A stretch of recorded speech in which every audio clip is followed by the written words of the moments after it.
Hi, இன்னைக்கு நாம ரிவ்யூல பார்க்க போற படம் தான் விஷால் நடிச்சு வெளியே வந்திருக்கிற நான் சிகப்பு மனிதன். ஒரு ஃப்ரெண்டு ஒரு கதை சொன்னாப்ல. என்னன்னா, ஒருத்தர் ரொம்ப பாவம் பண்ணிட்டான்.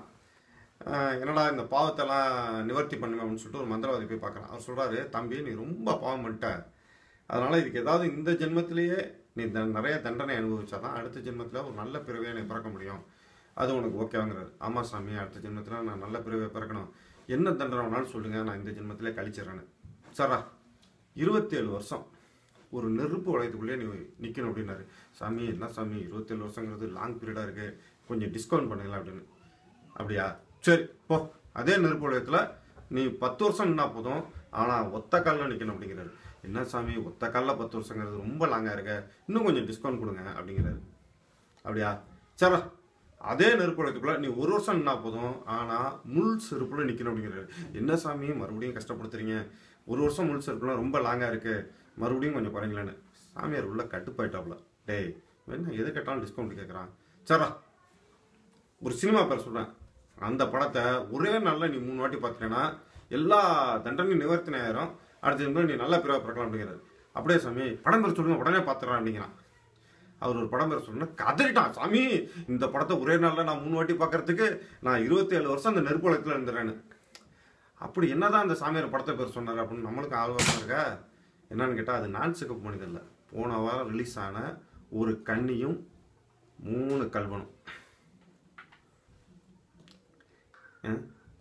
அதாவது நம்ம கலைஞரோட பேரை நடித்து வெளியில் வந்திருக்க படமாக எடுத்து வச்சுருக்காங்க. கொத்து புரோட்டா போட்டிருக்காங்க. நான் கூட ஒருத்தர் கேட்டேன், என்னங்க எலெக்ஷன் டைமாக இருக்குது, திமுக காரங்க வர இந்த மாதிரி படத்தை எடுத்து விட்டா படம் பார்க்குறவங்கலாம் பாதிப்படைஞ்சு வேறு கட்சி ஓட்டு போட்டுற மாட்டாங்களா அப்படின்னு. உண்மைதான் தம்பி, எல்லாம் ஒரு திட்டவட்டமாக நடக்குது. இந்த படத்தை தயாரித்தது அஞ்சானஞ்சன் அழகிரியோட பையன், அவரு ஒரு அஜெண்டாவோட தான் இந்த படத்தை எடுத்துருக்காங்க. ஓகே ஓகே ஓகே, எனக்கு இப்போ எல்லாம் புரிஞ்சிருச்சு. சரி, நமக்கு எதுக்கு அரசியல், இப்போ நேராக நம்ம நான் சிகப்பு மனிதன் ரிவ்யூவுக்கு வந்துடுவோம். அதாவது 1985 சூப்பர் ஸ்டார் ரஜினிகாந்த் நடிச்சு இளைய தளபதி அப்பா எஸ் ஏ சந்திரசேகர் இயக்கிய கே பாக்கியராஜன் வந்த படம் தான் நான் சிகப்பு மனிதன். அந்த படமும் இந்த படமும் ஒரே மாதிரியா அப்படின்னு நமக்கு ஒரு டவுட் வந்துச்சு. ஏன்னா சூப்பர் ஸ்டார் படத்தை பல பேர் ரீமேக் பண்ணுறேன்னு கொடுமையாக பண்ணி வச்சுருந்தாங்க. அதில் ஒன்று முரட்டுக்கலை நம்ம சுந்தர்சியை வச்சு எடுத்தது, அது கூட பரவாயில்ல. இந்த மாப்பிள்ளைன்னு உண்மையான ஒரு மாப்பிள்ளை வச்சு தனுசு வச்சு எடுத்தாங்களா, அந்த படம்லாம் உண்மையிலே சொல்கிறேன், அதெல்லாம் பாவம், அவங்களெல்லாம் எங்கே போய் ஆளாக்க போதோ நமக்கு தெரில, அந்த மாதிரி பண்ணி வச்சுருந்தாங்க. அதை மாதிரி நினச்சி இந்த படத்தை பார்த்தா அந்த மாதிரி அபத்தெல்லாம் பண்ணல. நான் சிகப்பு மனிதன் டைட்டில் மட்டும் தான் உருவிருக்காங்க. கதை எங்கே உருவிருக்காங்கன்னா, 2004 வெளியில் வந்த பிரெஞ்சு மொழி திரைப்படம் நார்கோ அப்படிங்கிற படத்துல தான் இந்த மைய கருவை உருவிருக்காங்க. இதோட திருப்பி சொல்கிறாரு, என் சொந்த கதையெல்லாம் இல்லை, அங்கேருந்து தான் இன்ஸ்பயர் பண்ணி எடுத்துருக்காங்க. ஆனால் முழு கதையும் அங்கேருந்து தெரியல, ஏன்னா அந்த படம் வேறு மாதிரி போகும். அதுலேருந்து ஒரு சில சீன்லாம் அப்படியே எடுத்துருக்காங்க. இந்த இன்டர்வியூ சீனு, ஒரு ஆபாசமான படத்தை பார்க்குறப்ப அவர் தூங்கி விழுவுறது அப்படிங்கிறதெல்லாம். சரி, இப்போ நம்ம படத்துக்கு போவோம். எடுத்தோடனே ஒரு ட்ரெயின் வேகமாக போயிட்டுருக்கு, அதில் ஒரு போலீஸ் இன்ஸ்பெக்டர் ஒரு 4 ரவுடிங்க கொண்டு வரானுங்க. என்னடா படம் எடுத்தோடனே இப்படி வைலண்ட்டாக போகுதுன்னு பார்த்தா, அடுத்த சீனு நம்ம விஷால். இப்போ நேற்று வந்து சிவகார்த்திகேயனே பார்த்தீங்கன்னு வச்சிங்களேன், ஒரு இன்ட்ரோ ஒரு என்ட்ரி சாங்கு இப்படி போட்டு தான் உள்ளே வராப்புல. ஆனாலும் ஒரு மிகப்பெரிய இடத்துக்குள்ள ப்ளஸ் இவ்வளோ நாள் இன்ட்ரெஸ்ட்டில் இருந்தாலும் விஷால் வந்து ஒரு அடக்கமான ஒரு இன்ட்ரோ தான் பண்ணுறாரு. வந்தோடனே ஒரு லோக்கல் தாதாட்ட ஒரு கன்னை வாங்குறாப்புல. சரி, படம் எடுத்தோடனே ஒரு மர்டர் எடுத்து ஒரு கன்னை வாங்குறாரு. படம் ஃபுல்லாக அப்படி தான் போகுதுன்னு பார்த்தீங்கன்னா, விஷாலே அவரோட ஃப்ளாஷ்பேக்கை சொல்கிறாப்புல. என்னன்னா, அவருக்கு நார்கோலிப்சி அப்படிங்கிற ஒரு வியாதி இருக்குது. அந்த வியாதி என்னன்னா, அதிகமான சந்தோஷமோ அதிகமான துக்கமோ இல்லை ஒரு அதிர்ச்சியோ வேகமாக ஒரு அடி யாராவது அடித்தா கூட அவருக்கு டக்குன்னு அவங்களுக்கு வந்து தூக்கம் வந்துடும். அந்த மாதிரி ஒரு வியாதி தான் விஷால் இருக்குது. இதுதான் படத்துக்காக சொல்லப்பட்ட வியாதி இல்லை. அமெரிக்காவில் இந்த மாதிரி வியாதி உள்ளவங்கலாம் சேர்ந்து ஒரு கிளப்பை வச்சு இதை நடக்கிறாங்க. அதை பற்றி நம்ம கொஞ்சம் வந்து கூர்ந்து அப்புறமா கவனிக்கணும். ஸோ இந்த மாதிரி ஒரு வியாதி உள்ளவங்க, அந்த அம்மா வந்து எவ்வளோ கஷ்டப்படுறாங்க, அந்த பையனை வளர்த்து அந்த பையனுக்கு ஒரு கல்யாணம் பண்ணி வைக்கிறது அப்படிங்கிறது மதர் சென்டிமெண்ட்டையும் இந்த வியாதியை பற்றியுமே ஒரு 20-25 நிமிஷம் போகுது. சரண்யா வந்து நல்லா அந்த ரோலில் பண்ணியிருக்காங்க.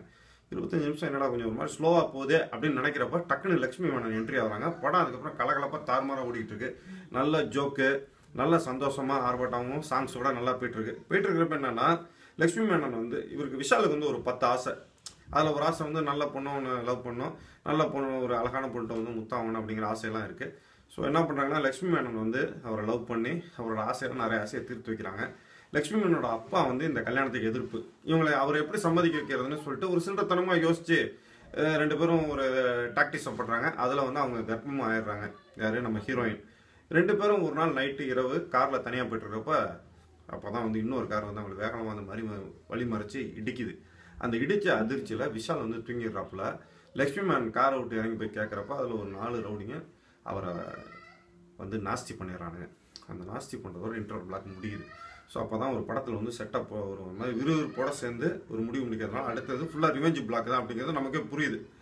ஆனால் மறுபடியும் நீங்கள் பாப்கார்ன்லாம் சாப்பிட்டு தேட்டருக்குள்ளே வந்து உட்காந்து பார்த்தீங்கன்னு வச்சுங்க, எடுத்தோடனே ஒரு மாதிரி சோகப்பாட்டை போட்டு ஒரு மாதிரி படத்தை ஒரு 25 நிமிஷம் ஸ்லோ பண்ணி விடுறாரு. அந்த இடத்துல திரு வந்து மிகப்பெரிய ஒரு கேப் விட்டுருக்காரு அப்படின்னு நாங்கள் ஃபீல் பண்ணுறோம். ஏன்னா இந்த படத்தில் அந்த 25 நிமிஷம் தான் ரொம்ப ஸ்லோவான பீரியட். அவரு ஒரு ஸ்லோ திரைக்கதை அமைச்சாலுமே அதை ரொம்ப ஸ்லோ பண்ணுறதுக்காக நம்ம ஜீவ் பிரகாஷ் வர மெனக்கட்டி ரொம்ப இழுவையான ஒரு மியூசிக்கை போட்டிருக்காப்புல. சரிடா படம் என்னடா இப்படி போகுதுன்னு நினைக்கிறப்ப டக்குன்னு என்னன்னா, இந்த படத்தில் முக்கியமான சப்ஜெக்ட் என்னன்னு கேட்டிங்கன்னா, அந்த 4 பேர் நாஸ்தி பண்ண லக்ஷ்மி மேனன் நாஸ்தி பண்ண 4 பேர் யாருன்னு விஷாலுக்கு தெரியாது. ஏன்னா அந்த சம்பவம் நடக்கிறப்ப அவர் வந்து தூங்கிடுறாரு. ஆனால் அவங்க குரல் மட்டும் அவருக்கு நல்லா கேட்டிருக்கும். ஹீரோயினுக்கு தான் அந்த 4 பேர் மூஞ்சி அடையாளம் தெரியும். அவங்க வந்து கோமா ஸ்டேஜில் போயிடுறாங்க.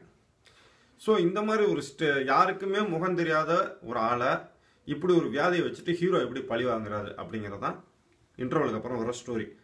அதில் கடைசி 30 நிமிஷம் ஒரு ரொம்ப, அதாவது நீங்கள் எதிர்பாராத நிறைய திருப்பங்கள்லாம் நடக்கும். அந்த 30 நிமிஷம் வந்து திரைக்கதை அருமையாக அமைச்சிருக்காரு. திருவோட வந்து பெஸ்ட்டு பார்ட் ஆஃப் த மூவிங்கிறது இந்த லாஸ்ட் 30 மினிட்ஸ் தான். ஸோ அதுக்காக தான் இந்த படம் வந்து ஓடணும் அப்படின்னு ஒரு வசூல் சாதனை புரியணும்னா அந்த 30 நிமிஷத்தை வச்சு தான் இருக்குது. மற்றபடி எல்லாருமே அவங்க ரோலை அருமையாக பண்ணியிருக்காங்க. இனியாவுக்கு வந்து ஒரு அருமையான ரோல் கொடுத்துருக்காங்க. ஒரு உண்மையிலேயே ஒரு பர்ஃபெக்டான ரோல் தான் அவங்களுக்கு. மியூசிக் டைரக்டர் ஜீவ் பிரகாஷ் சாங்ஸில் நல்லா பண்ணியிருந்தாலும் ரீ ரெக்கார்டிங்கில் வந்து கொண்டு கொலை எடுத்துருக்கிறாப்புல. இதெல்லாம் மீறி இந்த படம் என்ன ரேட்டிங் கொடுக்குறோம் அப்படின்னு கேட்டிங்கன்னா, எங்களோட வியூவில் வந்து இந்த படத்துக்கு 3 out of 5. ஏன்னா இந்த வித்தியாசமான கதை அம்சம் அதை தமிழ்நாட்டுக்கு டெலிவரி பண்ணுறது தான். ஏன்னா கான்செப்ட் மூடி இருக்குன்னு பல கண்ட்ராவிகள் எடுத்து வைக்கிற காலத்தில் இந்த மாதிரி ஒரு கான்செப்ட் எடுத்து கஜினி மாதிரி ஒரு ட்ரை பண்ணி ஒரு மூவியை கொடுத்ததுக்காக தான் இந்த படத்துக்கு 3 பாயிண்ட் கொடுக்குறோம்.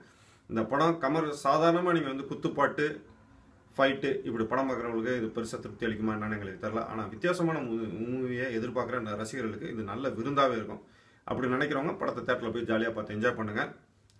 அதுவும் போக இந்த படம் வந்து போன வாரம் ரிலீஸ் ஆன மான் கராத்தே நம்ம சிவகார்த்திகேயன் நடிச்ச படம் காத்து வாங்க ஆரம்பிச்சிருச்சுன்னு கேள்விப்பட்டுக்கிட்டு இருக்கிறோம். தல போன வாரம் தான் சிவகார்த்திகேயன் படம் நல்லா இருக்குன்னு சொன்னீங்கன்னா தல, அது போன வாரம், நான் சொல்கிறது இந்த வாரம் படம் காத்து வாங்க ஆரம்பிச்சிருச்சான். அதனால் அந்த கேப்பில் விஷால் உள்ளே பூந்து அவர் வசூலை வேட்டையை பண்ணிக்கிட்டா தான் உண்டு. ஏன்னா அதுக்கு அடுத்த வாரம் காமெடி கிங் வைகை போல் கிங்காக வர்றாப்புல. அந்த படம் எப்படி இருக்கோ என்னமோ அதை பற்றிலாம் நமக்கு தெரியாது. ஆனால் எதிர்பார்ப்பு உச்சத்தில் இருக்குது. அந்த படத்தை பார்க்கறதுக்கு குடும்பத்தோட குதூகலமாக என்ஜாய் பண்ணி எல்லாம் ரெடியாகி படம் பார்க்க போங்க. ஆரம்பிக்கட்டும். கண்டிப்பா தல, சூப்பர். அப்புறம் எங்கள் நிகழ்ச்சி உங்களுக்கு பிடிச்சிருந்துச்சுன்னா லைக் பண்ணி உங்கள் ஃப்ரெண்ட்ஸுக்கு ஷேர் பண்ணுங்கள். இது வரைக்கும் எங்கள் நிகழ்ச்சியை ஷேர் பண்ண எல்லா நண்பர்களும் மனமார்ந்த நன்றி தெரிவிச்சுக்கிறோம். பாய்.